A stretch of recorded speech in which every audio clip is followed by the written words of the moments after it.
Welcome to the world of science fiction, where extraordinary tales and boundless imagination come to life. Enjoy the story and don't forget to subscribe. Ben stared at the notification plastered across his ancient, paint-splattered monitor. The message, stark white against the grimy screen, seemed to mock his chaotic existence. Xeno Exchange Accords, Partnership Allocation Confirmation. Recipient, Benjamin Elias Thorne. Reporting date, March 7, 2025. Location, Sector 7 Processing Center. Failure to comply will result in immediate legal action. Legal action? Ben muttered, running a hand through his perpetually messy brown hair, flecked with remnants of charcoal and acrylic. Against me? For what? Existing while broke? His tiny Brooklyn studio apartment, usually a sanctuary of artistic chaos, felt like a suffocating cage. Canvases leaned against every wall, tubes of paint lay scattered like fallen soldiers, and the air hung thick with the scent of turpentine and unfulfilled dreams. He was a painter, damn it, not a participant in some bizarre, government-mandated alien dating service. The Xeno Exchange Accords. He'd seen the news reports, the endless debates on social media, the saccharine propaganda campaigns showcasing smiling humans and equally smiley aliens holding hands. Earth's solution to its dwindling population and crippling resource shortages, packaged as a heartwarming tale of interspecies cooperation. Ben had largely ignored it, relegating it to the realm of absurdities he couldn't afford to care about. He tried to dismiss the notification, clicking furiously at the decline button. Nothing. He tried again. Still nothing. The message remained, an unblinking digital eye staring into his soul. With a sigh of resignation, Ben reached for his phone, his thumb hovering over the call button for his agent. Maybe Leo could pull some strings, argue that this was a violation of his artistic freedom, a disruption to his muse. Before he could dial, another notification popped up, this one from his bank. Text. Account freeze notice. Reason, non-compliance with Xeno Exchange Accords regulations. Contact your local exchange authority office for reinstatement. You have got to be kidding me, Ben whispered, his stomach twisting into a knot of anxiety. He was already living paycheck to paycheck, relying on the occasional sale of a painting to keep him afloat. A frozen account was a death sentence. Defeated, he grabbed his worn leather jacket and headed out the door. The Sector 7 Processing Center, a hulking glass and steel structure that dominated the Brooklyn skyline, seemed to loom over him as he approached. Inside, the atmosphere was sterile and impersonal. Rows of desks stretched across a vast, brightly lit hall, staffed by expressionless bureaucrats who seemed more like robots than human beings. Ben felt like a cog in a vast, uncaring machine. After what felt like an eternity of filling out forms and answering intrusive questions, he was finally led to a small, windowless room. A woman in a crisp, gray uniform sat behind a metal desk, her face as devoid of emotion as the walls around her. Benjamin Elias Thorne, she said, her voice flat and monotone. Recipient designation, XT-427. You have been allocated 2 partners under the Xeno Exchange Accords. Allocated? Ben repeated, his voice rising in protest. I didn't sign up for this. There's been some kind of mistake. The woman didn't even blink. The system is infallible, Mr. Thorne. Your genetic profile has been deemed compatible with 2 candidates from the Xantrian and Cygnian species. The allocation is final. But, 2? That's not even legal, is it? The terms of the accords allow for multiple partners in cases of exceptional compatibility, she replied, her voice still devoid of inflection. Consider yourself fortunate, Mr. Thorne. Many humans would kill for such an opportunity. Ben felt a surge of anger rising within him. Fortunate? You think I want this? I'm an artist, not a... He trailed off, unable to articulate the absurdity of the situation. Your partners are waiting for you in the integration lounge, the woman said, handing him a datapad. All relevant information is contained within. Please proceed. The integration lounge was a stark contrast to the sterile processing center. Soft lighting, comfortable seating, and calming music created an atmosphere of manufactured tranquility. Two figures stood by a large window overlooking the city, their silhouettes outlined against the bright afternoon sky. As Ben approached, they turned to face him. He felt his breath catch in his throat. The first was tall and elegant, with skin the color of polished silver and eyes like molten gold. Her long, platinum blonde hair cascaded down her back, and she wore a simple but stunning white dress that accentuated her otherworldly beauty. She exuded an aura of quiet confidence, a sense of ancient wisdom that seemed to belie her youthful appearance. The second was smaller and more vibrant, with bright blue skin and hair that shimmered like the surface of a tropical ocean. Her eyes, a startling shade of emerald green, sparkled with an almost childlike curiosity. She wore a colorful, flowing outfit that seemed to defy gravity, and her energy was infectious, filling the room with a sense of playful anticipation. Benjamin Thorne, the silver-skinned woman said, her voice smooth and melodic. I am Thea, of Xantus. And I'm Lyra, from Signia, the blue-skinned woman chirped, bounding forward and grabbing Ben's hand. It's so nice to finally meet you. Ben stared at them, speechless. They were even more striking in person than he could have imagined. But beneath their alien beauty, he sensed something else, something unsettling. A hint of sadness in Thea's golden eyes, a flicker of apprehension in Lyra's bright smile. Hi, Ben stammered, feeling like an awkward teenager on a blind date. I'm Ben. Look, there's been a mistake. I didn't. There is no mistake, Thea interrupted, her voice firm. The accords are in place. We are your designated partners. But, why me? Ben asked, feeling a sense of helplessness wash over him. I'm just a struggling artist. I have nothing to offer. Lyra squeezed his hand reassuringly. Don't be silly, Ben. The system doesn't make mistakes. You were chosen for a reason. What reason? Ben pressed, desperate for answers. What do you even do as partners? Thea and Lyra exchanged a quick glance, a silent communication that Ben couldn't decipher. We are here to assist you, Thea said, her voice carefully measured. To provide support and companionship. To help you achieve your full potential.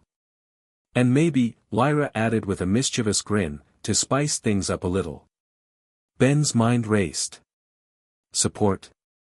Companionship. Spice things up. What did any of that even mean in this context? He looked at Thea and Lyra, at their alien faces and their carefully constructed smiles. He knew, deep down, that there was more to this than met the eye. Something was going on beneath the surface, something that the government propaganda and the saccharine news reports weren't telling him. He was just a struggling artist, thrown into a situation he didn't understand and didn't want. But he also knew that he couldn't just walk away.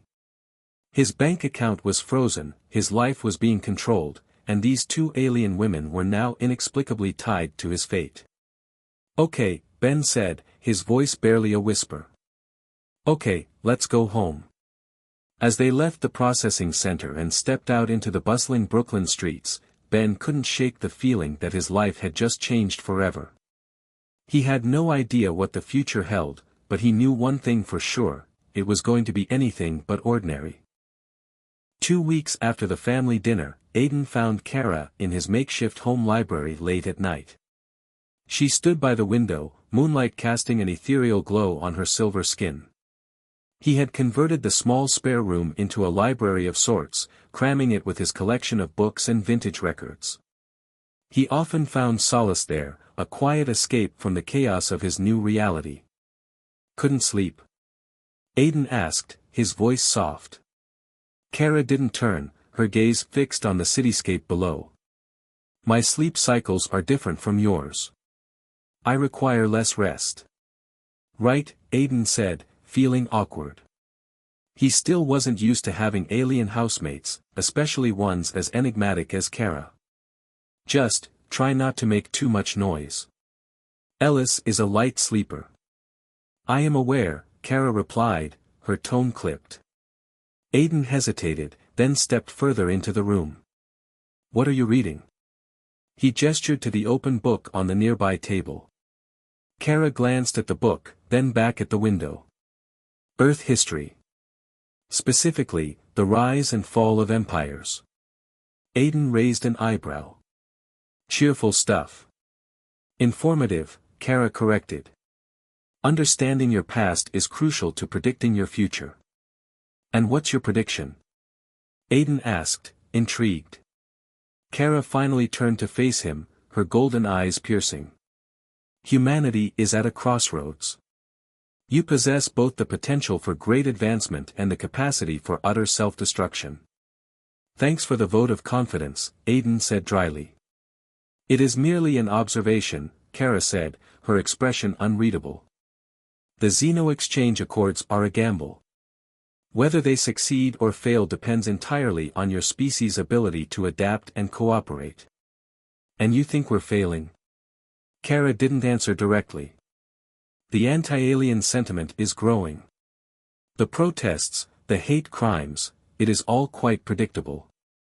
Aiden sighed. He'd seen the news reports, the online vitriol. The initial wave of excitement about the Accords had given way to suspicion and resentment, fueled by fear and misinformation.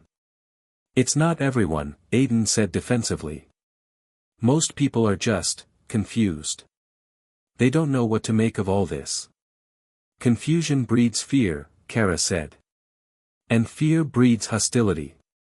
Aiden wanted to argue, to defend his species, but he knew Kara was right. He'd seen the fear in his students' eyes, the whispered insults directed at Ellis and Kara when they went out in public. So, what's the solution? Aiden asked, his voice tinged with desperation. How do we fix this? Kara paused, as if considering her words carefully. Education is key. Understanding breeds acceptance. You must show them that we are not monsters, that we are not here to steal your resources or your planet. Easier said than done, Aiden muttered. Perhaps, Kara said, a hint of something that might have been sympathy in her voice. But it is the only path forward. Just then, Ellis burst into the room, her blue hair a tangled mess. What are you two doing up? It's like 3 a.m.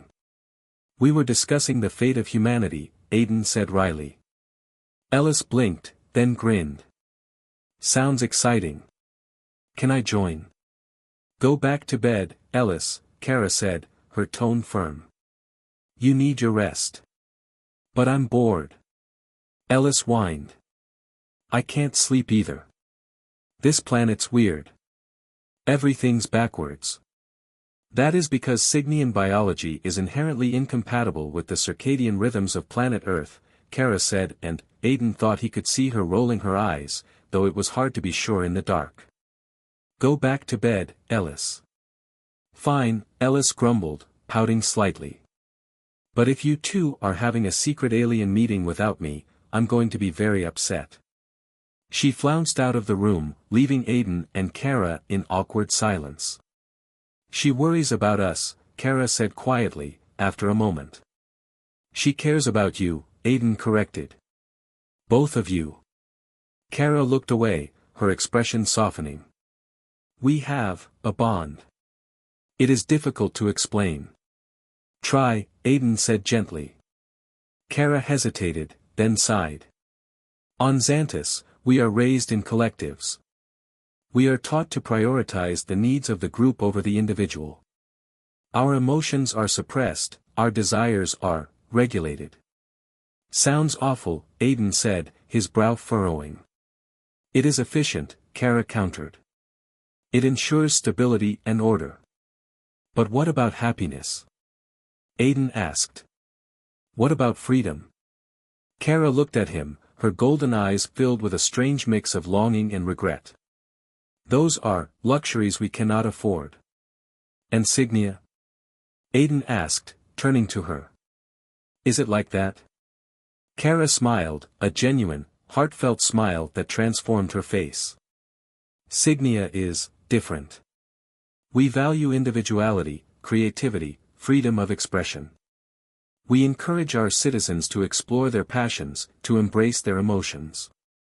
Sounds like my kind of place, Aiden said, returning her smile. It is not without its flaws, Kara admitted. There is chaos, disorganization, a lack of efficiency. But it's real, Aiden said. It's alive. Kara nodded slowly, her gaze distant. Perhaps. Aiden and Kara's moment of connection was interrupted by the shrill ringing of Aiden's phone. He glanced at the screen and groaned. It's my agent, he said. I bet I know what this is about. He answered the call, holding the phone to his ear. Leo, it's 3 a.m. Aiden, my boy, you won't believe the offer I just got. Leo's voice was loud and excitable, even through the phone. Some art collector from Zurich wants to buy your entire Alien Encounters series. He's offering a fortune. Aiden's Alien Encounters series was a collection of paintings he'd started working on shortly after Kara and Ellis arrived. They were abstract, surreal depictions of his experiences, his fears, his hopes. A fortune? Aiden repeated, his heart skipping a beat. He could pay off his debts, fix his crumbling studio, maybe even afford to buy Kara and Ellis something nice. A fortune. Leo confirmed. But there's a catch. There's always a catch, Aiden muttered. He wants you to feature your partners in the exhibit, Leo said hesitantly. He wants them to be part of the show. Aiden's stomach dropped. Absolutely not, he said firmly. They are not exhibits, they are people. Aiden, come on, think about it. Leo pleaded. This could be your big break. This could change everything. Not if it means exploiting my friends, Aiden said, his voice rising. I'm not doing it. Fine, fine, Leo said, backing down. But don't say I didn't warn you. Opportunities like this don't come around every day. Aiden hung up the phone, his hand trembling. He looked at Kara, who had been listening intently to the conversation. I am sorry, she said quietly. We are causing you problems. You're not causing problems, Aiden said, his voice strained. People are causing problems. Jerks who think they can treat you like objects. Kara nodded, her expression grim. It is a common misconception. Well, I'm not one of those people, Aiden said, his voice firm. I'll never treat you like that. I promise. Kara looked at him, her golden eyes filled with gratitude. Thank you, Aiden, she said softly. That means more than you know. As Aiden lay in bed that night, staring at the ceiling, he couldn't shake the feeling that he was walking a tightrope. On one side was the promise of success and recognition, on the other was his loyalty to Kara and Ellis, and on each side of that were the conflicting species and cultures of the humans, Xantus, and Signia. He had no idea how long he could maintain his balance. Aiden closed the door to his room, leaning against it, heart pounding. The double kiss had been completely unexpected, a breach of the unspoken rules they seemed to have established. He wasn't sure how to interpret it, or what it meant for their future. He changed into his pajamas, trying to rationalize what had happened. Maybe it was just a cultural thing, a sign of gratitude he didn't understand. Or maybe, just maybe, there was something more. He pushed the thought away, reminding himself that they were aliens, not characters in a romantic comedy. Down the hall, Kara and Ellis were having a hushed conversation in Kara's room. What was that? Kara asked, her voice barely a whisper. I don't know, Ellis replied, her usual cheerfulness replaced with a nervous energy. It just happened. He was being so nice, so protective. I felt grateful. Grateful enough to kiss him. Kara's tone was sharp. Don't be like that, Ellis said defensively. You kissed him too. I was merely mirroring your actions, Kara countered. Maintaining consistency. We cannot afford to arouse suspicion. Oh, so it was all an act. Ellis challenged. You didn't feel anything? Kara hesitated, her expression unreadable. I suppressed my emotions. As I am trained to do. Well, maybe you should try feeling something for once, Ellis snapped. Maybe then you'd understand why I did what I did.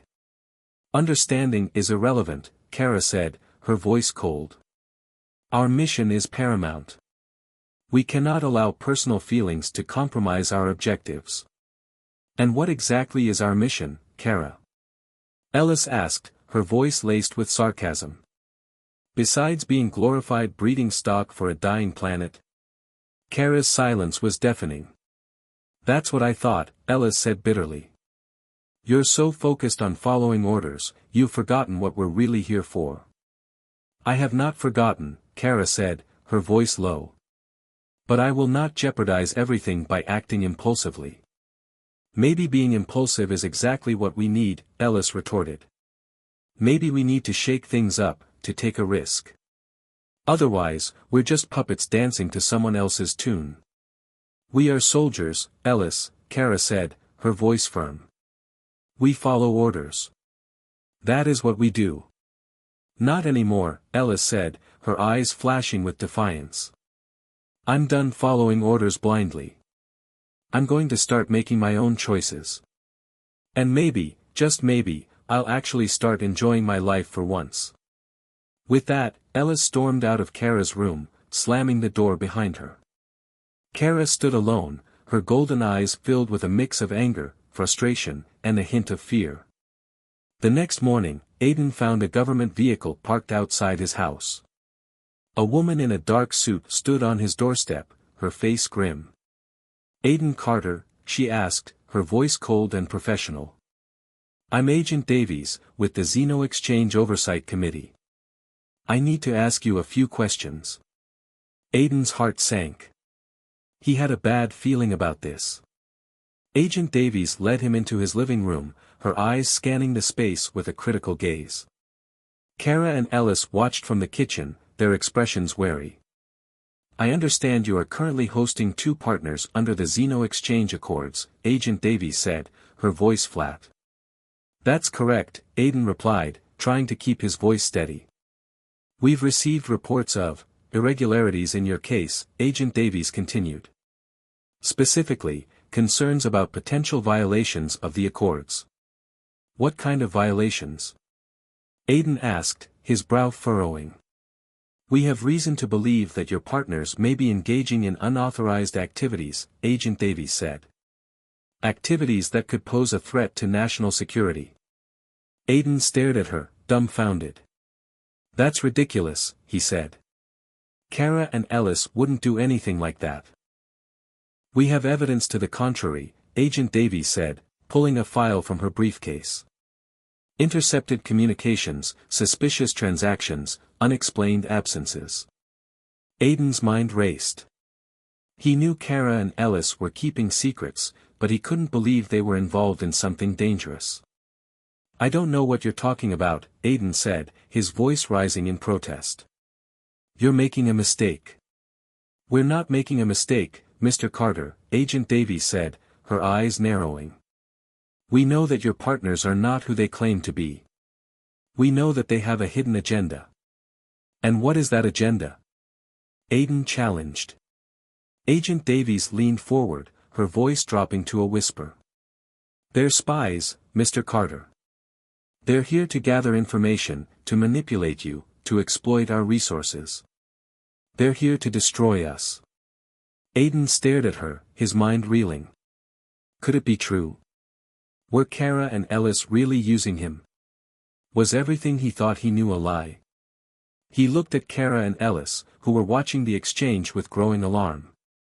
He couldn't read their expressions, couldn't tell if they were innocent or guilty. I don't believe you, Aiden said, his voice trembling. I trust them. Agent Davies sighed, shaking her head. You're being naive, Mr. Carter. You're letting your emotions cloud your judgment. You need to see them for what they really are. And what is that? Aiden asked, his voice barely a whisper. Agent Davies stood up, her expression grim. They're aliens, Mr. Carter. And they're not our friends. With that, she turned and walked out of the house, leaving Aiden standing alone with his doubts and fears. Later that day, Aiden confronted Kara and Ellis. He told them everything Agent Davies had said, everything he suspected. Kara and Ellis listened in silence, their faces pale. When he was finished, Kara stepped forward, her golden eyes filled with a mixture of sadness and regret. She is not entirely wrong, Kara said, her voice low. We have not been entirely truthful with you. Aiden's heart sank. What do you mean? He asked, his voice barely a whisper. We are not here solely to strengthen Earth's population, Kara said. Our mission is more complex than that. What is it then? Aiden demanded, his voice rising. What are you really here for? Kara hesitated, then sighed. We are here to assess humanity's suitability for a galactic alliance, she said. To determine whether you are ready to join the larger galactic community. A galactic alliance? Aiden repeated, his mind reeling. You're kidding, right? I assure you, I am not, Kara said. The Xantrian and Cygnian empires have been observing Earth for centuries. We have been waiting for you to reach a point of technological advancement and social maturity where you could be considered a potential ally. And have we? Aiden asked, his voice tinged with sarcasm. Are we worthy? Kara hesitated again, her expression troubled. That is still under consideration, she said. Your species has many admirable qualities, but you also possess a capacity for violence and self-destruction that is deeply concerning. So, what? You're here to judge us? Aiden asked, his voice filled with anger.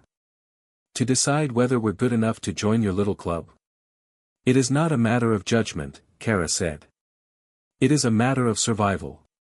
The galactic community is a dangerous place. We cannot afford to bring in a species that would destabilize the balance of power or pose a threat to our collective security. And who gets to decide that? Aiden challenged. You. The Xantrian Empire? The Cygnian Empire? Who gave you the right to play God? Kara looked away, her expression hardening. We are not playing God, she said. We are simply doing what is necessary to protect our own interests. And what about our interests? Aiden asked. What about our right to decide our own fate? Your fate is intertwined with ours, Kara said. Whether you like it or not. If you are accepted into the Galactic Alliance, you will gain access to advanced technologies, resources, and knowledge that could transform your society.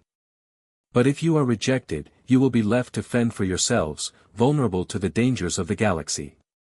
So, it's blackmail, Aiden said bitterly. Join us or die. It is an invitation, Kara said, her voice firm. An invitation to join a larger community, to share in the benefits of intergalactic cooperation. But it is also a warning. A warning that you cannot afford to remain isolated. The galaxy is coming, whether you are ready or not. And if you are not prepared, you will be crushed. Aiden stared at Kara, his mind racing. He didn't know what to believe, or what to do. He felt like he was standing on the edge of a precipice, with the fate of humanity hanging in the balance. Ellis stepped forward, her bright blue eyes filled with tears. There's something else, she said, her voice trembling. Something we haven't told you. Aiden looked at her, his heart sinking. What is it? He asked, his voice barely a whisper. Ellis took a deep breath, then spoke the words that would change everything. There's a war coming, she said. A war between the Xantrian and Cygnian empires. And Earth is caught in the middle. Aiden stared at Ellis, his mind struggling to process her words. A war? Between the Xantrian and Cygnian empires? And Earth was caught in the middle. It sounded like something out of a bad science fiction movie. What do you mean, a war? Aiden asked, his voice trembling. What's going on? Ellis looked at Kara, her expression pleading. Kara sighed, then stepped forward, her golden eyes filled with a grim determination. It is true, Kara said, her voice low. The Xantrian and Cygnian empires have been on the brink of war for centuries. There have been skirmishes, proxy conflicts, but never a full-scale war. Until now. Why now? Aiden asked, his mind reeling. What changed? Resources, Kara replied. Both empires are facing dwindling resources. They need new sources of energy, new materials. And Earth is rich in resources that both empires covet. So, they're going to fight over us? Aiden asked, his voice filled with despair. They're going to turn our planet into a battlefield? That is the likely outcome, Kara said. Unless we can find a way to prevent it. Prevent it? Aiden repeated. How? We're just humans. What can we possibly do against two galactic empires? We have a plan, Ellis said, her voice filled with a newfound resolve. A long shot, but it's our only hope. What is it? Aiden asked, his eyes searching theirs. We need to expose the truth, Ellis said. We need to show the people of Earth what's really going on. We need to rally support, to unite humanity against the impending threat. And how do you propose we do that? Aiden asked, his voice skeptical. The government will never let us. They'll silence us, discredit us, maybe even kill us. We have allies, Kara said. Individuals within both the Xantrian and Cygnian empires who believe that this war is a mistake. They are willing to help us, to provide us with information and resources. And what about Agent Davies? Aiden asked. She's already suspicious of you. She'll be watching your every move. We will have to be careful, Kara said. We will have to move in secret, to use every tool at our disposal. And what about me? Aiden asked. What role do I play in all of this? You are our voice, Aiden, Ellis said, her eyes meeting his. You are the one who can reach the people of Earth. You are the one who can inspire them to act. Aiden stared at them, his mind racing. He was just a schoolteacher, an artist. He had never been involved in anything like this before. But he knew that he couldn't stand by and do nothing. He had to do something to protect his planet, to protect the people he cared about. Okay, Aiden said, his voice filled with a newfound resolve. I'm in. What do we do first? Kara and Ellis exchanged a look, then Kara turned to Aiden, her golden eyes filled with a mixture of hope and determination. We need to find a way to contact our allies, Kara said. They have information that could be crucial to our plan. How do we do that? Aiden asked. Agent Davies is monitoring all of your communications. We will use a secure channel, Kara said. A channel that is known only to us. And how do we access this channel? Aiden asked. Kara reached into her pocket and pulled out a small, metallic device. It was sleek and elegant, with intricate carvings that seemed to glow with an inner light. This is a Xantrian communication device, Kara said. It is capable of transmitting and receiving messages across vast distances, using a secure encrypted signal. Can I see it? Aiden asked, reaching for the device. Kara hesitated, then handed it to him. Aiden examined it closely, marveling at its advanced technology. Be careful, Kara said. It is very sensitive. And if it falls into the wrong hands, it could be disastrous. I'll be careful, Aiden said, his voice filled with a sense of responsibility. What do I need to do? Kara instructed Aiden to bring the device to a secluded spot outside the city. She guided him through a series of commands and frequencies, finally establishing a connection. The connection was quickly shut down, but a reply was guaranteed at a specific date and time. Over the next few weeks, Aiden, Kara, and Ellis worked tirelessly, gathering information, contacting allies, and preparing for the inevitable confrontation. They faced numerous challenges, including government surveillance, alien assassins, and the growing mistrust of the public.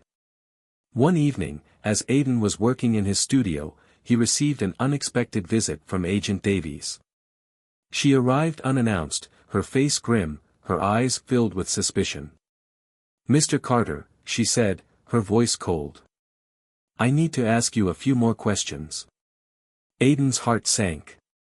He knew that she was closing in on them.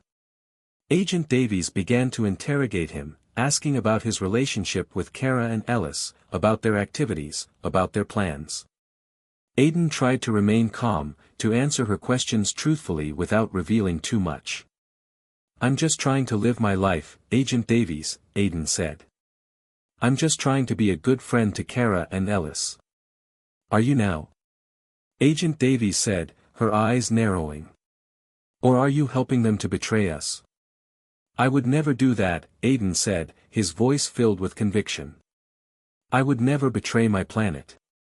Agent Davies stared at him for a long moment, her expression unreadable. Then, she sighed and shook her head. "I don't know what to believe anymore, Mr. Carter," she said. "But I know that something is going on. And I'm going to find out what it is." With that, she turned and walked out of the studio, leaving Aiden alone with his fears. As the days passed, the tension continued to mount. The Xantrian and Cygnian empires were mobilizing their forces, preparing for war. Earth was bracing itself for the storm. Then, one night, Kara and Ellis received a distress signal from their allies. A Xantrian ship had been attacked by Cygnian forces, and the survivors were stranded on a remote planet. Kara and Ellis knew that they had to act fast. If they didn't rescue their allies, the war would begin, and Earth would be doomed. "We have to go," Kara said, her voice filled with urgency. "We have to save them." "But how?" Aiden asked. "We don't have a spaceship. We don't have the resources." "We have to find a way," Ellis said, her eyes flashing with determination. "We can't let them die." Aiden knew that they were right. They had to do everything in their power to prevent the war. "Okay," Aiden said, his voice filled with a newfound resolve. "Let's go save the galaxy." With that, Aiden, Kara, and Ellis set off on a desperate mission to rescue their allies and prevent the impending war. They faced danger at every turn, but they were determined to succeed. For the fate of Earth, and the fate of the galaxy, depended on them. The Xantrian ship was able to send its coordinates, and Thea and Lyra worked to set their own ship to those very coordinates. As they prepared for their departure, Aiden realized that his artistic skills could be of use. "Wait," Aiden said, grabbing his sketchpad. "I might be able to help." He quickly sketched a detailed diagram of the Xantrian ship, based on the images he had seen in Kara's memories. He focused on the ship's communication systems, identifying the key components and frequencies. "If we can disrupt their communications," Aiden said, "we might be able to buy our allies some time." Kara and Ellis were impressed by Aiden's ingenuity. They realized that his artistic abilities could be a valuable asset in their fight against the empires. "That's brilliant, Aiden," Ellis said, her eyes shining. "You're a genius." "It's just a sketch," Aiden said modestly. "But if it can help, I'm glad to do it." With the diagram in hand, Kara and Ellis modified their communication device, adding a disruptor function that could scramble the Xantrian ship's signals. They were ready to go. As they prepared to leave, Aiden couldn't shake off the feeling that they were walking into a trap. But he knew that they had no choice. They had to try. "Be careful," Aiden said, his voice filled with concern.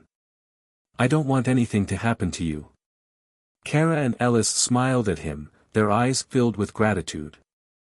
"We'll be fine, Aiden," Kara said. "We have each other. And we have you." With that, Kara and Ellis stepped into their ship and blasted off into the night sky, leaving Aiden alone on Earth, with the fate of the galaxy resting on their shoulders.